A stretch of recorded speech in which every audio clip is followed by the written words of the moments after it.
پھر جب ہمارے فیصلے کا وقت آ پہنچا تو ہم نے اس بستی کو تلپٹ کر دیا، نیچے سے اٹھا کر اوپر سے الٹا پھینکا اور اس پر پکی ہوئی مٹی کے پتھر تابڑ توڑ برسائے،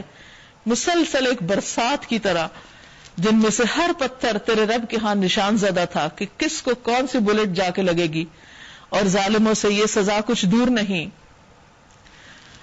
اور مدین والوں کی طرف ہم نے ان کے بھائی شعیب کو بھیجا علیہ السلام،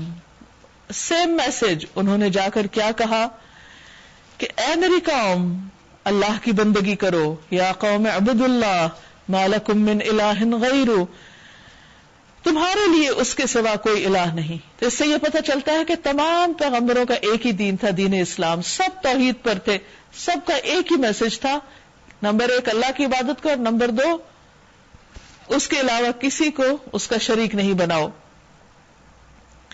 اور ناپ تول میں کمی نہ کیا کرو۔ آج میں تم کو اچھے حال میں دیکھ رہا ہوں، مگر مجھے ڈر ہے کہ کل تم پر ایسا دن آئے گا جس کا عذاب سب کو گھیر لے گا۔ اور اے برادران قوم، ٹھیک ٹھیک انصاف کے ساتھ پورا ناپو اور تولو، اور لوگوں کو ان کی چیزوں میں گھاٹا نہ دیا کرو، اور زمین میں فساد نہ پھیلاتے پھرو۔ اللہ کی دی ہوئی بچت تمہارے لیے بہتر ہے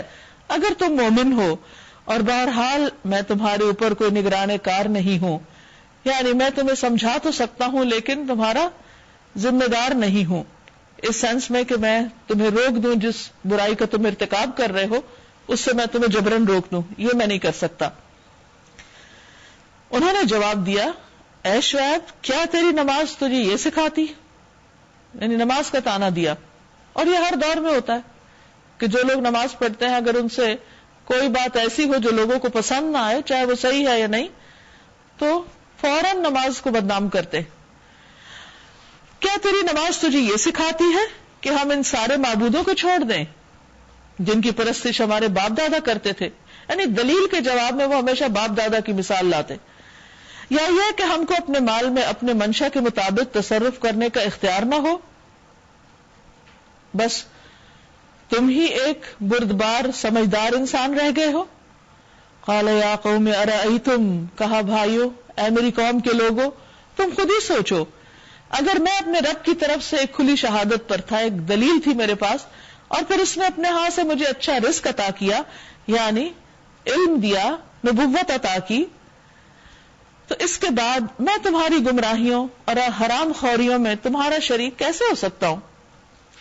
اور میں ہرگز یہ نہیں چاہتا کہ جن باتوں سے میں تم کو روکتا ہوں ان کا خود ارتکاب کروں۔ یعنی ایک بہت اہم اصول دیا گیا ہے کہ انسان نمبر 1 امر بالمعروف اور نہی عن المنکر کرے، نمبر 2 یہ کہ جن کو وہ کسی خاص نیکی کا حکم دے رہا ہے وہ خود بھی کرے، اور اگر کسی برائی سے روک رہا ہے تو خود اس کے ارتکاب سے بچے۔ میں تو اصلاح کرنا چاہتا ہوں جہاں تک بھی میرا بس چلے، اور یہ جو کچھ میں کرنا چاہتا ہوں اس کا سارا انحصار اللہ کی توفیق پر ہے، اسی پر میں نے بھروسہ کیا، اور ہر معاملے میں اسی کی طرف رجوع کرتا ہوں۔